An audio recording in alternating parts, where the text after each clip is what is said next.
All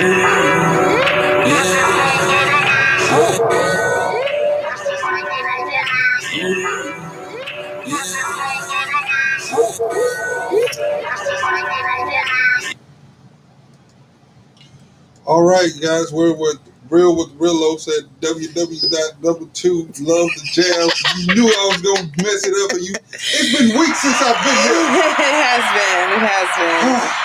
Try it again. All right, guys. This is Real with Rillos and Corn. Right. This is my first time leading off by myself and doing all of the antics. So we're gonna do this right because I know I got tongue twisted. We're gonna www.love to It's literally on the wall. Love2jamradio.com. I'm reading it and I want to do it in the way you do it because you've been doing it so long and it just come right off the tongue and it got like a vibe, like we sing and shit. We're like, yeah, we gotta harmonize. And it takes practice. You can't just jump in and Yeah, I just all right. So rusty. So the main host is not here today, people, and y'all stuck with my black. Shout out to comedian Rillos. Right. Rillos is a father, and Father's Day weekend, along with the celebration of Juneteenth. That brother's gonna have a great weekend this weekend. Yep, definitely a win. He should have some fun. I mean, I don't have any kids yet. Thank you, Jesus. Not yet. Just not yet. I just can't understand, or I can't have the I guess you'll say I ain't got it yet. And because kids look at you in your face when you don't have it as a parent. And you know what I'm saying? They remember them hard times. There's some kids right now that done grew up and they mamas and daddies done had some hard times.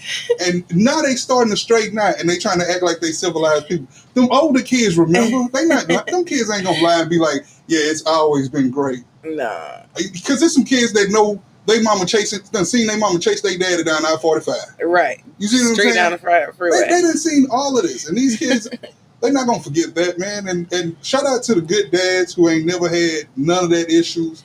They've been straight all their kids' lives. And I mean, there's some good fellas out here, and some of them they struggle. They struggle, you know.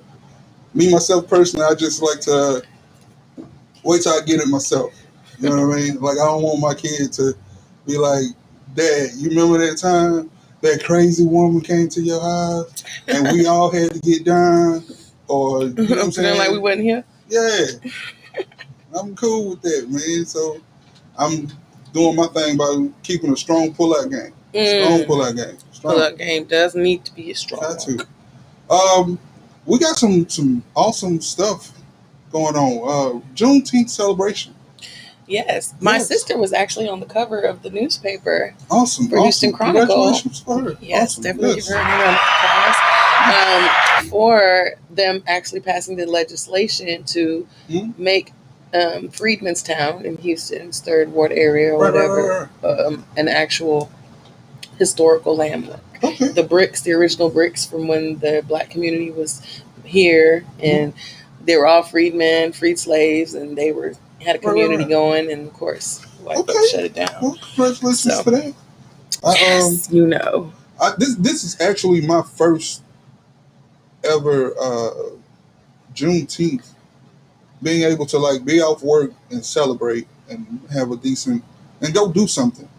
And all I could think of, me being single, was to find the most aggressive thing to do in Houston, which is the Charlo fight. Like I was thinking about going to go see that because I was like, if I can get some tickets to go see this Charlo fight for Juneteenth celebrate, because black folks been fighting all our lives, and I'm like, that kind of makes sense. I appreciate the Charlo brother because I'd have went. Well, I can't afford the tickets, and they say you got to buy like 3 or 4 tickets at one time. And I'm just like, what? Yeah, they grouping them. And I'm just like, nah, I can't. Oh my gosh. Yeah. And I don't have a lot of friends. And I don't expect my friends to be I can't be listening to what this foolishness is, because when I was like, hey y'all, let's get together, let's go see Mystical, everybody was like, that wanted to go was like, cool, we put our money together and we're making it happen. If you wanted us to put our money together to go see Rosham, whoever the fuck. See, this is a boxing match. I don't expect women to go. Ooh, and then you gonna be sexist? Like bitches don't well, like boxing? Like I just don't. I've never heard you go, Cornelius. We finna get out here in this boxing gym, and like we finna get. We're literally next door to a boxing gym. I know. Carl literally boxes. Exactly, and I've never heard you one time go, I'm finna go over here on this boxing bag. Neither, I ain't never heard you say that neither. Actually, me and Carl has talked about some stuff. You and Carl I've have never talked. done it. Exactly. I don't know Carl is. I thought Carl was at the one in Greenspoint. No, he is. I was just saying that we have one next door, literally. Anyway. Well, yeah, I know that, but I thought he was at because that's the one he's trying to coach me into coming to. But yeah. I've actually did hand mitts with Julius Fogel. He's a boxer comedian. Fogel. Right. So I mean, it's not like I'm not. I just don't want to get that itch, and then like, because I'm serious. It's a real itch when it comes to boxing. Now all of a sudden, I think I'm ready to get back out there, and these kids are shooting these days. I don't want to hell with the jokes. I don't. Not at the shooting. Not at the fighting ring. They're not shooting. These kids shooting everywhere, man. Not at the boxing matches. I want to, but I do want to get myself back in shape. But I just, I think that trying to figure out this comedy thing and game and trying to find work in comedy and try to continuously get yourself moving. I think that's a deal in itself. And I've been hustling. And I'm trying to get better at it. And yeah. Okay. So that's pretty much. But I will be hosting an open mic on Wednesday nights. Oh, congratulations! Thank you. The open mics have come to fruition. Yeah, I'm gonna be downtown at the Secret Group on Wednesday nights at 10 p.m. Okay. I'm gonna be rotating with Will Loden as a co-host. But who's the co-host? His name's Will Loden. Okay. Yeah.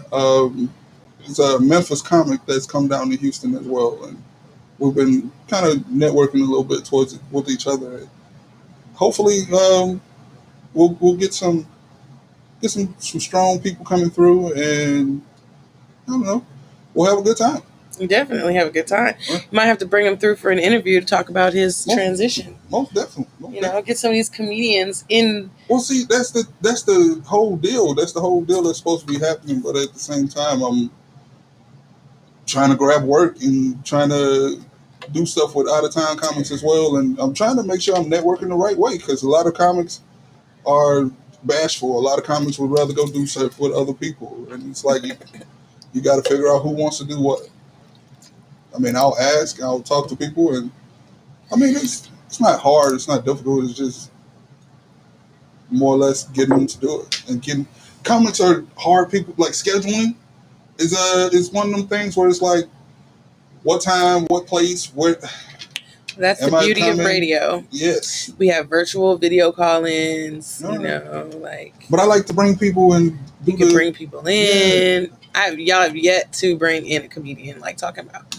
And then I think sometimes it's more or less for the show, because it's Real with Rillos Corn, and then I honestly be hoping that he'll have topics, or we'll just talk about what's going on, or I don't want to push myself into going, okay, this is how I'm gonna run. No, but I'm saying you can throw ideas out there, and it says "and corn." Right, but I figure he has a plan. The man has a new baby and some other shit. So you have to pick up before he had the new baby. I'm sorry, he sis. still wasn't doing a lot. Exactly, sis. So you gotta. I'm saying that's what I'm saying. It's a new turn. We both had jobs. I currently am unemployed. Even when I ask for certain things, or I ask to see if we can get certain things, I go through him, because it's me going, okay, let's see if you'll go. This is how you get it done, or this is who you need to talk to, or this what. He don't say nothing. Well, he don't have to say nothing. It's like, hey, let me hit up a comic, and hey, Boris, I hit up so-and-so. I think we should put him on the show. Boom. Right. Show's done. Boom. Guest is there. Boom. Boris not going to say shit. He can be like, okay, cool. Let's rock. Easy day. But what I'm talking about is other stuff that Boris could be helping with. That's what I'm saying. Well, I mean, sometimes... And I get it. That's why I'm not putting no pressure. That don't mean don't do shit. That just means do shit. I mean, I am doing shit what I've been doing. My thing is... You ain't been here in a month. I've had plenty of things come up. And you did. And I respect that completely. But this is... things come up. And it's been other situations where things have gotten slowed down. I'm just saying, let's move forward and get the comedy cracking. It's summertime. Niggas need their laughs. You got your open mic. You know what I'm saying? We can start bringing these comedians through. Bring comics through. We can bring other special guests. We can bring in a ton of people. True, but mostly funny people, hopefully. Well, yeah. Or unfunny people we can laugh at. Something like that's the thing. Like, a lot of people go, how do you know this person's funny? Or until I get on stage with you and we gotta. That's what the point is. That's my deal. Because I'd be like, listen, until we get to rocking, it's a lot of cats and then some cats, especially if you really paying attention, they only funny once or twice. That's okay. We can take that one or two and take it to the top.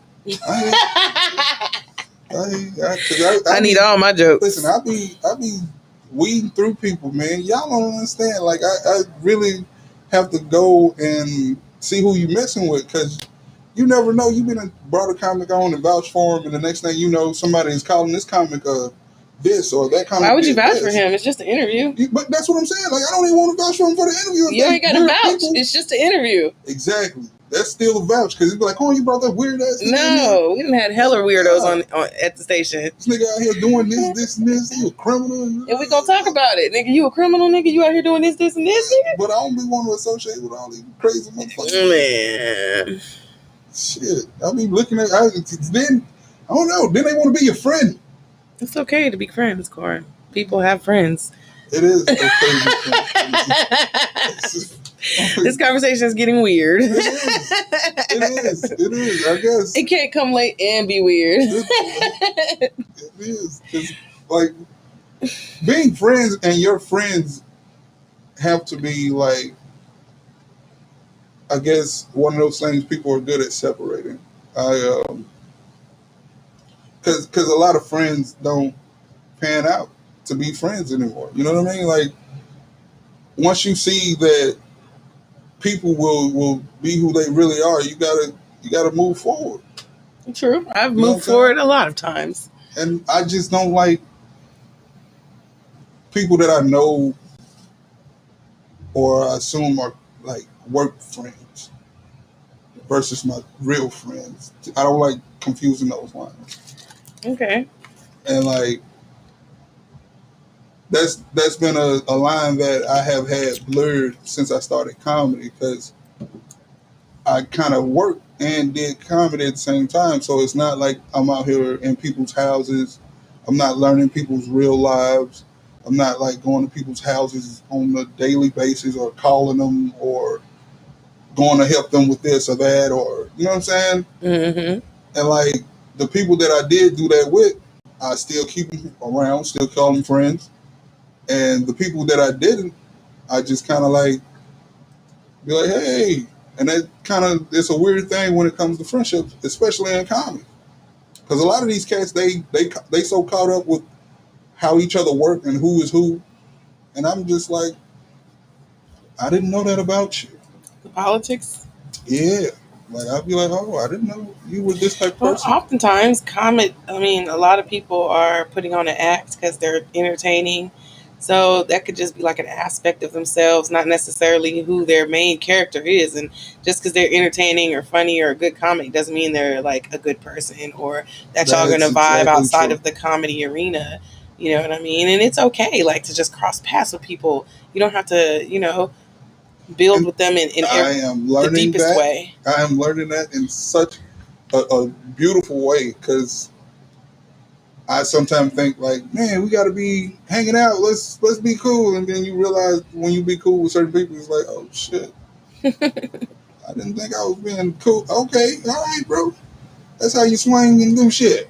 Get out of here. I've left people's houses. I left a comic's house. He was having a party.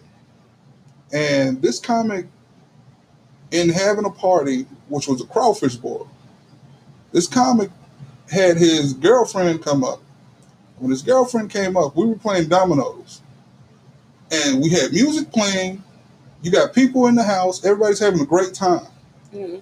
So his girlfriend came in and he started to act weird. All right. one, he kind of blew the domino game off in the middle of playing, like he's playing. And after he blew the domino game off, which was kind of like he kind of just got up from the table and started washing dishes. In the middle of the domino game? In the middle of, like somebody was shuffling, he got up and started washing dishes. So then, y'all helped them rinse or y'all just watched, wait for him to come back? We tried to wait for him to come back because we like me and his friends, because these aren't my friends, these are his friends. We're baffled because we're like, why, like baffled or whatever. But we're like, why on earth would you get up right now and start washing dishes? We're in the middle, like the game was close and everything. It wasn't a bullshit game. So you do that, then you decide, you know what, I'm sick of this music. He cuts the music off, cuts the TV on for his girlfriend to watch Little People. And when he does that, I'm kind of sitting at the table like, bro, is you serious? Everybody's kind of like, you really turned the music off. And this is the thing we're dealing with. And I was just like, all right, well, I could leave if this is what we're doing, bro. Because, like, this is weird. Like, because that's my girlfriend here, my bitch here, we going to do what my bitch want to do. And I was just like, I think I'm too grown for this one. I've been to a lot of people's houses, and I've never dealt with this. So, in the midst of me trying to leave, he asked me to stay. He's like, are you going to leave like an old nigga? And I was just like, you know, kind of, sort of, yeah. You know what I mean? Like, why would I stay here and deal with this? So one of his buddies started throwing bottles at another cat. He didn't say anything about that. I never got hit with anything. Nothing touched me. Nothing. But at the same time, I'm like, when you get to know somebody, you really have to understand or deal with the type of stuff that they're dealing with. Because I wouldn't want that in my house. You know what I'm saying? Like, if I had friends coming over and dinner guests and people are eating and or having a decent time, and one of my friends decided to, like, get completely out of line. Brother, you got to go. Come on, I can't have you or other people uncomfortable sitting there and just staring at me like, "Corn, this how you let niggas run in your house, bro?" Like, if you're going to tell somebody else's kids to sit down, but you won't tell another grown adult to sit down, that makes no sense to me. Like, I don't know. So instead of explaining that to that comic and or telling him what he did, I decided to just move forward. There's no reason for me to tell you that you are an adult and this is how people treat your house. I'm good, bro. That's it. Different strokes. I mean, I'm not finna fight nobody for your house. That's your house. I'm out. You ain't saying nothing, and you want me to say something? Nah, I'm good. It's your house, bro. You comfortable with it? Be comfortable with it. I just know that any invites from certain people, I'm kind of like, you good, bro? Because I'm carrying my pistol with me from now on now. That's just it. So, I don't know, man. We got some more stuff going on. What we got going on? Man, it's a bunch of stuff, man.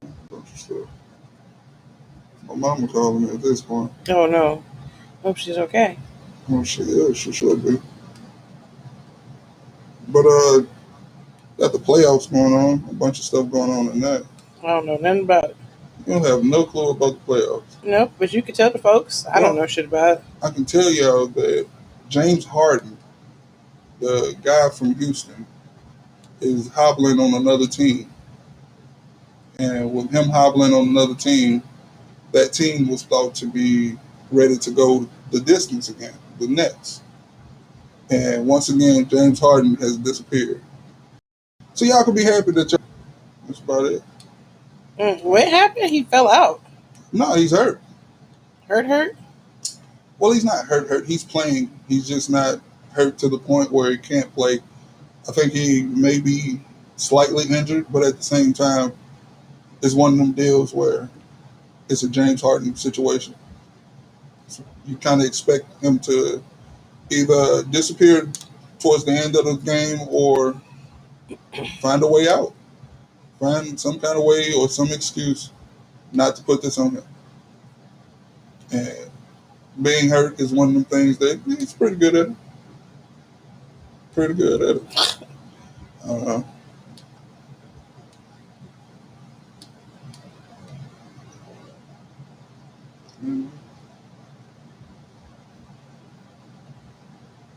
Been thinking about racism lately in school. In school? Yeah, apparently they're not wanting to teach it anymore, or teach like Black history. It's not one of them weird deals, man. Can't ignore that it happened. I think people think that maybe if they don't talk about it, that this is just gonna go away, Right. or something.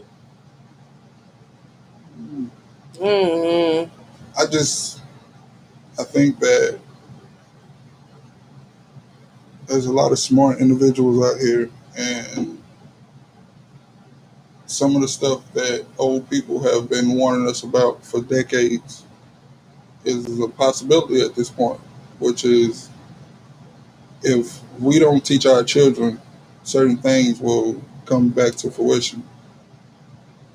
And I think that's what's happening, especially like within the Black community with the gun violence, because that's on like a rise to the point where I'm saying I'm carrying my gun. Because at a point, I done been robbed in Houston this year. Somebody has died in front of me this year. I done seen cats running from shooting and all types of stuff this year. It's been amazing. Blessed not to be shot, but I don't know, you got to protect yourself. You definitely have to protect yourself.